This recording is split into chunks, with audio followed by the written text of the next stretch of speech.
यह कहानी है उन परिवारों की जो गए थे खुशियां ढूंढने और लौटे तो गम लेकर।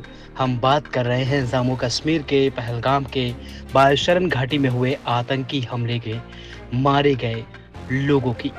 बालशरण घाटी में कोई शादी के बाद नई जिंदगी के लिए सपने सजा रहा था, तो कोई अपने जीवन के वास को याद के रंगों में भर रहा था। इस बीच आतंकियों की कायराना हरकत ने सारे सपनों और उम्मीदों को तोड़ दिया। जीवन की सबसे अच्छी यादों में खुशियों की जगह खून के रंग भरने लगे थे। कुछ देर पहले तक जिस माहौल में हंसी थी, वहां चीख पुकार गूंजने लगी। गोलियों की आवाज के बीच सिसकियां और जान बचाने की गुहार थी। आतंकियों की गोलियों के बौछार के बीच जब उनके अपने दम तोड़ने लगे, तो बस जुबान से ही निकला कि हमें बख्श दो। पीड़ितों की सिसकियां और मायूसी आतंक के मंजर को बयां कर रही थी। अब हम उन परिवारों की कहानी बताने जा रहे हैं जिन्होंने इस आतंकी हमले में अपनों को खोया है।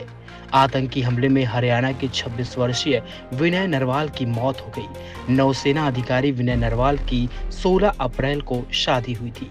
19 अप्रैल को विनय अपनी पत्नी हिमांशी के साथ पहलगाम घूमने गए थे। नव दंपति अपनी नई जिंदगी के सपनों को बुन रहे थे, मगर आतंकियों की एक गोली ने हिमांशी का सब कुछ खत्म कर दिया। सोशल मीडिया पर वायरल तस्वीर में पति की लाश के बाद हिमांशी गुमसुम बैठी है। आंखों में मायूसी है और मन खामोश है।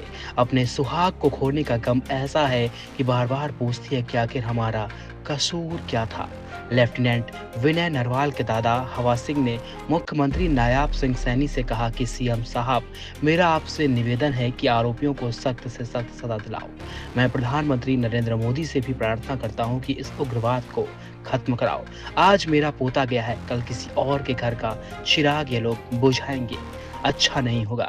हमले में कानपुर के रहने वाले शुभम द्विवेदी की भी मौत हो गई है। परिवार के साथ छुट्टियां मनाने गए शुभम के परिवार ने कभी सोचा न था कि वे अपने लाडले को खो देंगे। शुभम की शादी 2 महीने पहले हुई थी। आतंकियों के सामने पत्नी ऐशन्या अपने सुहाग को बचाने के लिए गिड़गिड़ाती रही। उसने खूब हाथ जोड़े।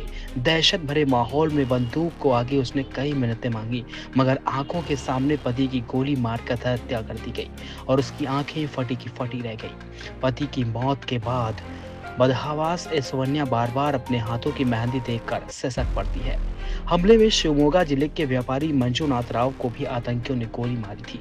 मंजूनाथ की पत्नी पल्लवी ने बताया कि मैं पति और बच्चे के साथ कश्मीर के ट्रिप पर 19 तारीख को आई थी। आज पहलगाम आए थे।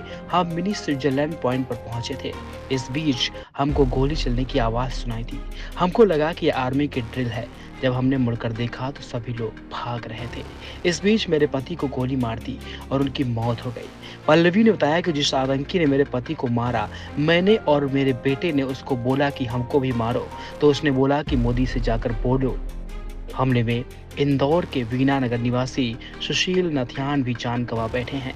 सुशील अपनी पत्नी जेनिफर, बेटे आस्टन और बेटी आकांक्षा के साथ 4 दिन पहले कश्मीर घूमने पहुंचे थे।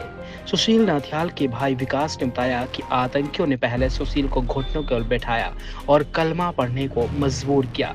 जब उन्होंने खुद को ईसाई बताया तो आतंकियों ने उन पर गोलियों की बौछार कर दी। इस हमले में सुशील की बेटी आकांक्षा के पैर में गोली लगी है। हमले के दौरान सुशील ने अपनी पत्नी जेनिफर को छिपा दिया और खुद सामने आकर खड़े हो गए, जिससे उनकी पत्नी की जान बच गई।